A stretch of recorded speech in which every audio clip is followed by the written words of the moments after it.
सबको जय मसीह की। बाइबल अध्ययन कक्षा में आप सबका स्वागत है। हम लोग यिर्मयाह की पुस्तक का जो अध्ययन है हम लोग जारी रखेंगे, जो हमने पिछली कक्षाओं में शुरू किया था। और हमने इस पुस्तक के अध्याय को जो है हमने विभाजन किया था, सीखा था उसमें किस विषय में जो है वो बात करते हैं। और हमने जो है यिर्मयाह के जीवन के बारे में भी सीखा। और आज की कक्षा में हम लोग जो मसीह के बारे में जो चिन्ह या भविष्यवाणी यिर्मयाह नबी के द्वारा इस पुस्तक में लिखी गई है, आज जो है हम उन बातों को सीखेंगे। यिर्मयाह जो है काफ़ी बातों को जो है उस समय में यीशु मसीह के बारे में वो देख पाए, और उस नई वाचा के बारे में उन्होंने अपनी पुस्तक में लिखा। और उन बातों के बारे में, कुछ बातों के बारे में हम लोग आज साथ में सीखेंगे। सबसे पहले हम देखेंगे यिर्मयाह की पुस्तक, उसका 2 अध्याय 13 वचन, जहाँ पे जो है जीवन के सोते के बारे में जो है वो बात करते हैं। क्योंकि वहाँ पे वर्णन किया गया है, लोग जो है वो टूटे बर्तन बना रहे हैं, और यिर्मयाह उनको उत्साहित करते हैं कि स्वयं जीवन के सोते के पास जाने के लिए। और यीशु मसीह ने भी जो है अपनी सेवकाई में इस बात को कहा कि यीशु मसीह है जो असली जीवन का सोता है। और यही नहीं, यहाँ तक कि हर एक जन जो उन पे विश्वास करेगा वो जीवन की नदी जो है उनके अंदर में से निकलेगी। और असली जो जीवन का सोता है वो यीशु मसीह है। यीशु मसीह ने इस बात को, जो सामरी स्त्री थी कुएं के पास जो पानी निकालने की आई थी, उससे भी ये बात को कहा। क्योंकि हर एक जन जो इस पानी में से पिएगा उनको फिर से प्यास लगेगी, लेकिन जो पानी, जो जल मैं तुम्हें दूंगा, तुम फिर कभी प्यासे नहीं होंगे, क्योंकि वो जीवन का जल है। तो यहाँ पे जो वचन में वर्णन है जीवन के सोते का, ये यीशु मसीह को दर्शाते हैं। और जब हम यिर्मयाह की पुस्तक 8 अध्याय उसका 22 वचन हम देखते हैं, तो वहाँ पे हम गिलाद देश के वर्णन के बारे में पाते हैं। गिलाद देश में कुछ बलसन की औषधि नहीं, और यहाँ पे जो है हम यीशु मसीह के जो चंगाई की सेवकाई है उसके बारे में जो है वर्णन को पाते हैं।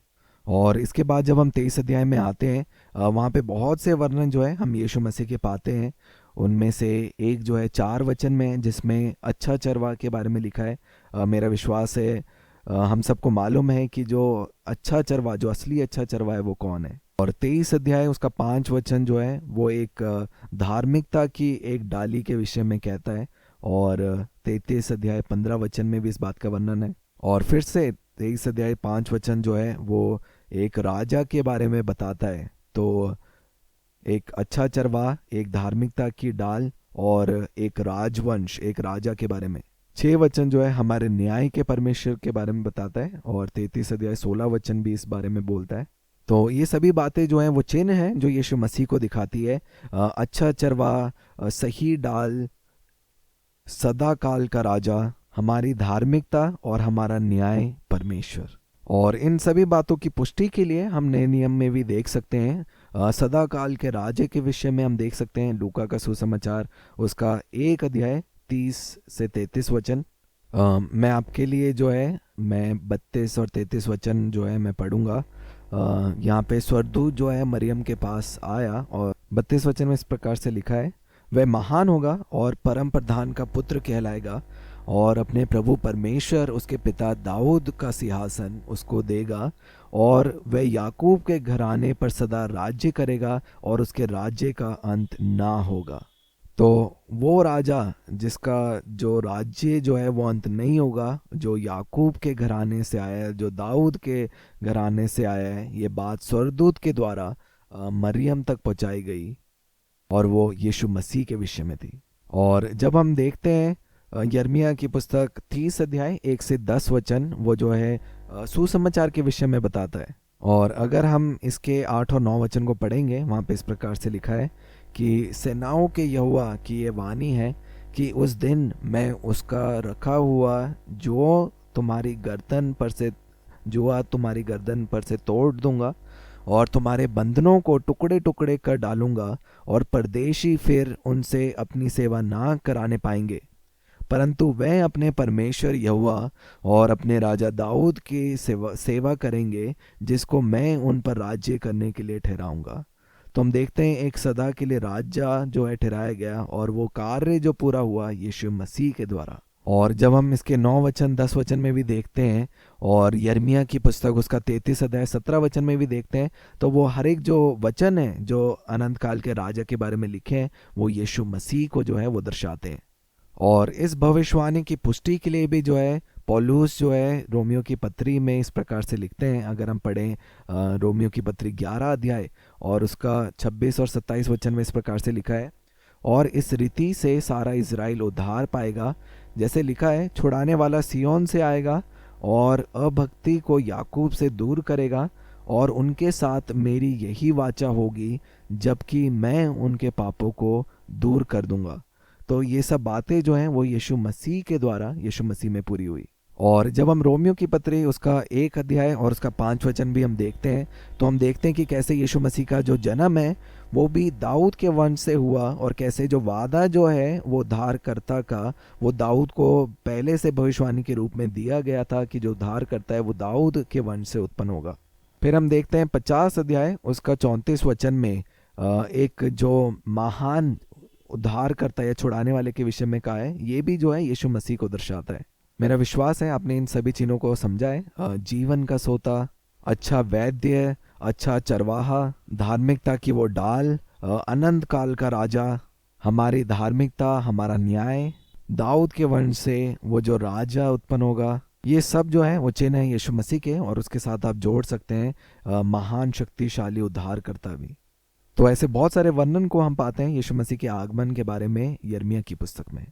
और आइए अब हम सीखेंगे कुछ आत्मिक सत्यों के बारे में जो यिर्मयाह की पुस्तक से है। हम हर एक अध्याय जो है वो अध्ययन करने नहीं जा रहे, लेकिन जो महत्वपूर्ण जो बातें हैं अध्याय के बारे में, जो आत्मिक बातें हम सीख सकते हैं, सत्य जो सीख सकते हैं, उनके बारे में हम जो है हम लोग चर्चा करेंगे। सबसे पहले यिर्मयाह की पुस्तक 1 अध्याय उसका 5 से 9 वचन। परमेश्वर जो है लोगों को बुला रहे हैं, जैसे यिर्मयाह को बुलाया उनके लिए जो है बोलने के लिए। हमने इन वचनों को जो है हमारी कक्षा में बहुत बारी पढ़ा है और हम इसे दोबारा से नहीं पढ़ेंगे, लेकिन जो आत्मिक सत्य जो हम इस वचन में हम देख सकते हैं कि कैसे परमेश्वर ने यिर्मयाह को जो है परमेश्वर के लिए बोलने के लिए बुलाया, वैसे आज भी वो लोगों को जो है अपने लिए बोलने के लिए जो है वो तैयार करते हैं और उनको चुनते हैं और उनको बुलाते हैं। परमेश्वर चाहते हैं कि लोग जो है उनके नाम को लेकर जो है बाहर जाएं और वो सामर्थ के साथ वो छुटकारे की घोषणा जो है लोगों के पास करें। मेरा विश्वास है आपको याद है ढा देना और बनाना और इस प्रकार की जो सेवकाई है वो आज भी जो है वो हमारे लिए तैयार करके रखी हुई है। दूसरी बात हम देख सकते हैं यिर्मयाह की पुस्तक 18 अध्याय 6 से 9 वचन में कि कैसे मनुष्य की जो सारी जो बातें उसके ऊपर परमेश्वर हैं जो उन सभी बातों के ऊपर प्रभुता रखते हैं। और जब हम 18 अध्याय हम पढ़ते हैं तो वहाँ पे जो है एक कुम्हार और एक मिट्टी के बारे में बताया गया है। और हम सबको पता है कि परमेश्वर जो है वो एक कुम्हार के समान है और मैं और आप एक मिट्टी के समान। और यहाँ पे हम इसी बात को सीखते हैं कि मैं और आप भी एक मिट्टी के समान जो है कुम्हार के हाथों में है, जैसे मैं और आप परमेश्वर के हाथ में हैं। और जो कुम्हार हैं जो परमेश्वर हैं वो सामर्थ्य है हमें किसी भी ढंग में जो है आकार देने के लिए, हमें सांझने के लिए, हर एक वो जो गलतियां हैं उनको सुधारने के लिए, क्योंकि सबसे अच्छा जो कुम्हार है वो परमेश्वर पिता है। और ये एक और एक आत्मिक सत्य है जिसके बारे में यिर्मयाह नबी अपने पुस्तक में जो है हमें सिखाते हैं। बहुत सी बारी जो है हम इन बातों को जो मिट्टी और कुम्हार के बारे में हम बताते हैं, लेकिन हम भूल जाते हैं कि ये जो है यिर्मयाह की पुस्तक से लिया गया है।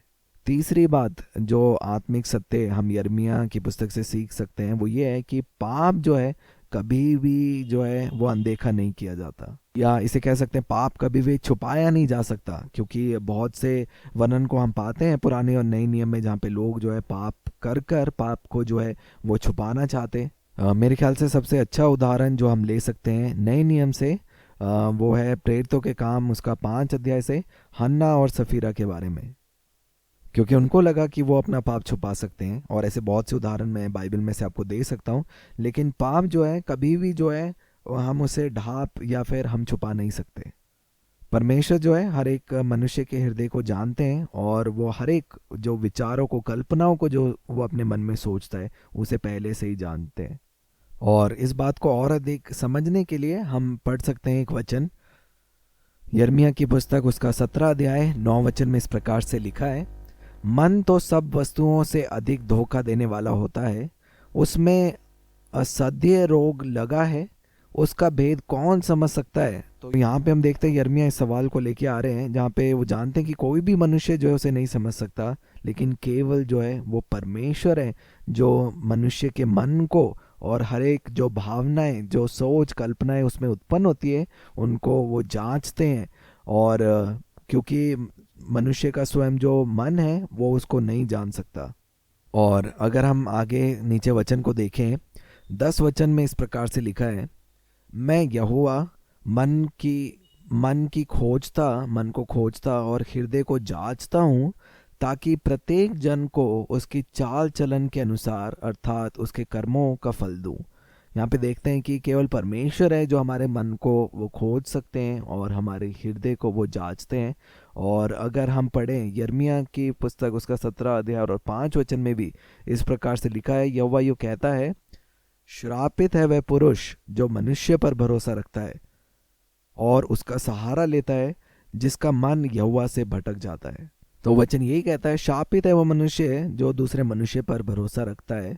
मेरा और आपका जो भरोसा है वो परमेश्वर पर टिका है, क्योंकि अगर आपका मन परमेश्वर से दूर है और वो मनुष्य पर विश्वास रखता है तो लिखा है वो मनुष्य श्रापित है।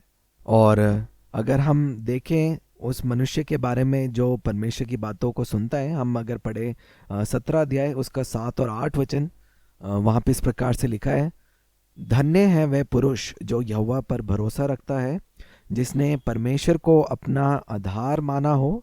वह उस वृक्ष के समान, वो व्यक्ति की तुलना कैसे करी है जो अपना भरोसा परमेश्वर पे रखता है, वो उस वृक्ष के समान होगा जो नदी के किनारे लगाया हो और उसकी जड़ जल के पास फैली हो। जब धूप होगी तब उसको ना लगेगी, उसके पत्ते हरे भरे रहेंगे और सूखे वर्ष में भी उनके विषय में कोई चिंता ना होगी, क्योंकि वह तब भी फलता रहेगा। और इसकी जो पुष्टि है वो हम भजन संहिता 1 अध्याय में भी हम पाते हैं। क्योंकि मैं और आप एक जंगली वृक्ष के समान नहीं है, मैं और आप अपने परमेश्वर पिता के द्वारा बोए हुए वो पौधे हैं जो नदी के किनारे लगे गए हैं, जो हर समय जो है वो फलते हैं। तो ये जो आत्मिक सत्य है जिसको हम यिर्मयाह की पुस्तक में सीख सकते हैं। चौथी जो आत्मिक सत्य है उसको हम देख सकते हैं 31 अध्याय उसका 1 से 9 वचन में। यहाँ पे हम पाते हैं कि परमेश्वर जो है वो विश्वास योग्य है हर एक उन वादों को पूरा करने के लिए जो वादे परमेश्वर ने इजरायली लोगों के साथ करे हैं। अगर हम इसे पढ़ें, यिर्मयाह की पुस्तक 31 अध्याय और 3 वचन को हम पढ़ेंगे, वहाँ पे इस प्रकार से लिखा है, यहोवा ने मुझे दूर से दर्शन देकर कहा है, मैं तुझसे सदा प्रेम रखता आया हूँ, इस कारण मैंने तुझ पर अपनी करुणा बनाए रखी है। यहाँ पे वचन हमें बताता है कि कैसे परमेश्वर का जो प्रेम है वो हमेशा से अपने लोगों पर रहा है। और बेशक समय समय हम देखते हैं कि लोग विश्वास योग्य नहीं थे, लेकिन हम देखते हैं कि हमारा जो परमेश्वर है जो हमसे प्रेम करता है वो हमारे प्रति हमेशा विश्वास योग्य है।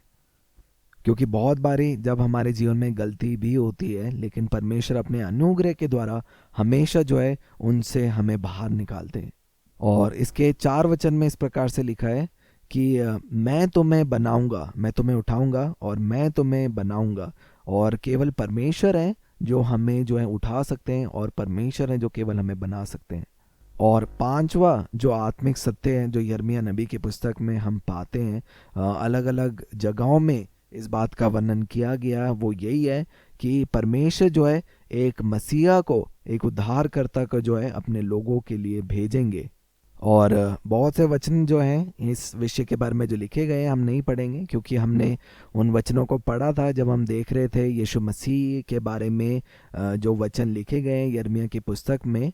तो हम इस बात को हम जानते हैं कि कैसे परमेश्वर ने सदा का जो प्रेम है अपने लोगों के साथ किया, और उस प्रेम में परमेश्वर ने जो है अपने पुत्र को मसीहा के रूप में, एक उद्धारकर्ता के रूप में उनका छुड़ाने के लिए जो है वो इस संसार में भेजा। कि कैसे जब वो मसीहा इस संसार में आएंगे वो उद्धार जो है लोगों को प्राप्त होगा और उनका राज्य आएगा और वो राज्य अनंत काल का होगा। एक और जो छठवां आत्मिक सत्य जो हम यिर्मयाह की पुस्तक से देख सकते हैं वो है यिर्मयाह की पुस्तक 23 अध्याय और उसका 1 और 2 वचन में। और यहाँ पे जो हम पाते हैं यिर्मयाह की पुस्तक उसका 23 अध्याय 1 और 2 वचन में, यहाँ पे चरवाहों के बारे में है, वो चरवाहे जो एक झूठे चरवाहों के समान है। और उनके विषय में जो है यहाँ पे वचन हमें बताता है, अगर हम इसे पढ़ें 1 और 2 वचन, यहाँ पे इस प्रकार से लिखा है, उन चरवाहों पर हाय जो मेरी चराई की भेड़ बकरियों को तितर बितर करते और उनका नाश करते हैं, यहोवा ये कहता है। तो यहाँ पे देखते हैं उन चरवाहों के बारे में है जो एक झूठे चरवाह के रूप में है।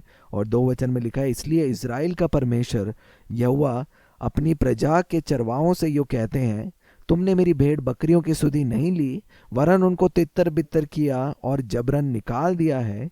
इस कारण यहोवा की ये वाणी है कि मैं तुम्हारे बुरे कामों को दंड दूंगा। क्योंकि वहाँ पे जो बुरा चरवाह था, इसीलिए परमेश्वर ने एक अच्छा चरवाह जो यीशु मसीह है उनको इस संसार में भेजा, ताकि कोई भी जो भेड़ है वो नाश ना हो, क्योंकि यीशु मसीह जो है वो एक अच्छा चरवाह है। इसलिए अगर कोई भी जन मुझे ऐसे सुन रहा है जो अभी अविश्वास में एक चरवाहा के रूप में है, एक चेतावनी के रूप से जो है ये वचन है, क्योंकि परमेश्वर जो है वो न्याय लेंगे वो भेड़ बकरियों की सुधि ना लेने के लिए, उनको तितर बितर करने के लिए, क्योंकि वो अपनी भेड़ों से प्रेम करते हैं और उन्होंने अपनी भेड़ों के लिए एक अच्छा चरवाहा अपने पुत्र के रूप में जो है इस संसार में दे दिया। जिस चरवाहा ने जो है अपनी भेड़ों से प्रेम किया, उनको संभाला, और वैसे ही अब वो चाहते हैं कि हम भी एक अच्छा चरवाहा के रूप में जो है हम उन भेड़ों का ध्यान रखें। और एक और आत्मिक सत्य जो हम इस पुस्तक में से देख सकते हैं, जो 7वां सत्य है, वो 25 अध्याय 9 से 13 वचन में है, जो दास्तव के समय के अंत के बारे में बताता है। यहूदी लोगों के पाप के कारण जो है वो सभी लोग जो है वो दास्तव में चले गए। और जो भविष्यवाणी की गई यिर्मयाह भविष्यवक्ता के द्वारा वो ये थी कि वो 70 साल तक जो है वो दास्तव में रहेंगे, और बिल्कुल सही जो है समय की जो भविष्यवाणी जो है वो की गई थी। 70 साल का जो दास्तव का समय था, अगर हम पढ़ें 25 अध्याय 11 वचन में लिखा है, सारी जातियों का ये देश उजाड़ ही उजाड़ होगा और ये सब जातियां 70 वर्ष तक बेबीलोन के राजा के अधीन रहेंगी। और इस बात को सुंदर तरीके से जो है भविष्यवाणी के रूप में लिखा गया था यिर्मयाह नबी के द्वारा। और इसके तत्पश्चात जो 8वां आत्मिक सत्य जो हमें सीखना है इस पुस्तक से वो यही है कि कैसे परमेश्वर अपने लोगों को उस दास्तव में से फिर जो है वो वापस एक आज़ाद भूमि में लेके आने वाले हैं।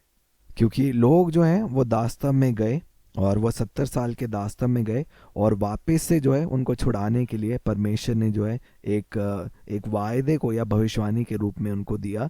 अगर हम पढ़ें यिर्मयाह की पुस्तक 29 अध्याय उसका 11 वचन, वहाँ पे इस प्रकार से लिखा है, क्योंकि यहोवा की यह वाणी है कि जो कल्पनाएं मैं तुम्हारे विषय करता हूँ उन्हें मैं जानता हूँ, वह हानि की नहीं वरन कुशल ही की है, और अंत में तुम्हारी आशा पूरी करूँगा। तो केवल दास्तव नहीं, लेकिन जो एक अच्छा समय है जो उनके लोगों के लिए था वो परमेश्वर के द्वारा जो है वो ठहराया गया था। और यही नहीं, वो समय भी पहले से उनको बताया गया कि कितने वर्ष तक जो है वो दास्तव में रहेंगे और उसके बाद जो है वो दास्तव से बाहर आएंगे। और एक और आत्मिक सत्य जो हम यिर्मयाह की पुस्तक से हम सीख सकते हैं वो ये है कि हम कभी भी परमेश्वर का जो वचन है उसको हम नाश नहीं कर सकते, क्योंकि इतिहास में लोगों ने बहुत प्रयत्न किया परमेश्वर के वचन को नाश करने के लिए, लेकिन आपको पता है परमेश्वर का वचन जो है वो कभी नाश नहीं किया जा सकता, क्योंकि वो अविनाशी है। वो वचन जो है सदा ठहरने के लिए है, क्योंकि उसे जो है स्वर्ग में स्थापित किया गया है, और वो जो वचन है सदा के लिए जो है हमेशा बना रहेगा। मैं आपके लिए एक वचन को पढ़ना चाहता हूँ, यिर्मयाह की पुस्तक उसका 36 अध्याय उसका 18 से 26 वचन को हम पढ़ेंगे, और आप मेरे साथ बने रहे, इससे धीरे धीरे हम समझेंगे। जब हम यहाँ पे वचन में पढ़ते हैं हम इस बात को हम देखते हैं कि कैसे यिर्मयाह के साथ जो है एक साथी था उसकी मदद करने के लिए, उसका नाम बारूक था, जो हर एक जो भविष्यवाणी यिर्मयाह करता था उसे वो पुस्तक में लिखता था। लेकिन जब हम यहाँ पे वचन में पढ़ते हैं कि कैसे उस समय के राजा ने जो है वो जिस स्याही से वो लिखते थे उसको तोड़कर जो है वो आग में डाल दिया। और हम वचन में से देखते हैं कि कैसे वो जो लेख है जिसमें वो लिखा जाता था उसे कैसे जो है वो राजा के द्वारा जो है उसे तोड़ दिया गया, उसे काट डाला गया और वहाँ पे जो अंगीठी थी उसमें फेंक दिया गया। और उसके बाद उसका क्या हुआ हम उसे वचन में से हम देख सकते हैं। 36 अध्याय उसका 27 और 28 वचन को हम पढ़ेंगे। वहाँ पे इस प्रकार से लिखा हुआ है, जब राजा ने उन वचनों की पुस्तक को जो बारूक ने यिर्मयाह के मुख से सुन सुनकर लिखी थी जला दिया, तब यहोवा का ये वचन यिर्मयाह के पास पहुंचा। फिर एक और पुस्तक लेकर उसमें यहूदा के राजा यहोयाकीम की जलाई हुई पहली पुस्तक के सब वचन लिख दे। तो इससे हम क्या सीखते हैं कि बेशक जो है वो पुस्तक को जला सकते हैं लेकिन वचन जो है वो कभी नहीं मरता। हाँ, बेशक जो है लोग उस पुस्तक को जो है वो काटें या फिर जला दें, लेकिन जो परमेश्वर का जो वचन है वो पुस्तक में नहीं है। लेकिन जो परमेश्वर का जो वचन है वो स्थायी, हमेशा अनंत काल के लिए वो स्वर्ग में स्थापित किया गया है। आप ऐसा मत समझना कि मैं कह रहा हूँ कि बाइबल परमेश्वर का वचन नहीं है। ये एक छपी हुई पुस्तक है जिसमें परमेश्वर के वचन है, लेकिन जो असली परमेश्वर के वचन है वो स्वर्ग में स्थापित किए गए हैं और वो वचन कभी भी नहीं टलता, क्योंकि वचन जीवित है, वो सामर्थ्य है और वो कभी भी नहीं मरता।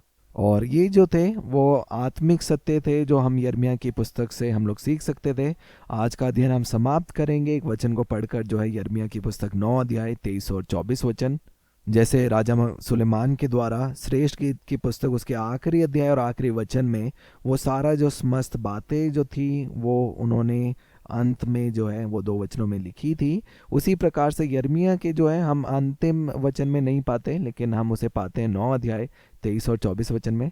वहाँ पे इस प्रकार से लिखा है, यहोवा यो कहता है, बुद्धिमान अपनी बुद्धि पर घमंड ना करे, न वीर अपनी वीरता पर, न धनी अपने धन पर घमंड करे, परंतु जो घमंड करे वह इसी बात पर घमंड करे कि वह मुझे जानता और समझता है कि मैं ही वह यहोवा हूँ जो पृथ्वी पर करुणा, न्याय और धार्मिकता के काम करता हूँ, क्योंकि मैं इन्हीं बातों से प्रसन्न रहता हूँ। इसलिए हमें यिर्मयाह की पुस्तक से हमें सीखना है उन बातों के बारे में कि कौन सी बातें जो परमेश्वर को प्रसन्न करती हैं। कि लोग जो है अलग अलग चीज़ों पे घमंड करते हैं, वो ज्ञान पे घमंड करते हैं, वो अपनी धन संपत्ति पे जो है वो घमंड करते हैं, वो सामर्थी बनने में जो है वो लोग घमंड करते हैं और ऐसे अन्य अन्य बातों में जो है लोग घमंड या प्रसन्न करते हैं। लेकिन परमेश्वर जो है वो पर प्रसन्न होते हैं मनुष्य को लेकर। वो मनुष्य जो जानते हैं परमेश्वर को कि वो बुद्धि नहीं, वो सामर्थ नहीं, वो धन नहीं है, लेकिन हम जो हैं वो परमेश्वर के अनुग्रह और उसके सामर्थ्य के द्वारा है। इसलिए वचन में लिखा है कि हम परमेश्वर के जो है प्रेम को, उसकी करुणा को, उसके न्याय को, उसकी धार्मिकता के काम को हम जाने, क्योंकि परमेश्वर का जो प्रेम है वो अनंत काल का है, उसकी जो करुणा है वो भी अनंत काल की है, उनका जो न्याय है, उनकी जो धार्मिकता है वो अनंत काल का है। इसलिए आप जो है इस संसार के बुद्धि, संसार की बुद्धि, संसार के धन और संसार की सामर्थ्य के पीछे ना भागे, लेकिन परमेश्वर की बातों पर मन लगाए और परमेश्वर की बातों को खोजें जिनसे वो प्रसन्न है। तो आइए हम वो लोग बने जो परमेश्वर को प्रसन्न करें, वो लोग बनकर जो प्रसन्न होते हैं उन बातों के लिए जो परमेश्वर ने हमारे लिए रखी है। और ये जो है हमें यिर्मयाह की पुस्तक के अध्ययन के समाप्ति में लेके आया। मेरा विश्वास है आप सबने अच्छे से समझा। आप सबका धन्यवाद करता हूँ मैं मेरे साथ इस अध्ययन में जुड़ने के लिए। आप सबका धन्यवाद धीरज के साथ सुनने के लिए। आने वाली पुस्तक को हम आने वाली कक्षा में सीखेंगे। परमेश्वर पिता आप सभी को आशीष दे।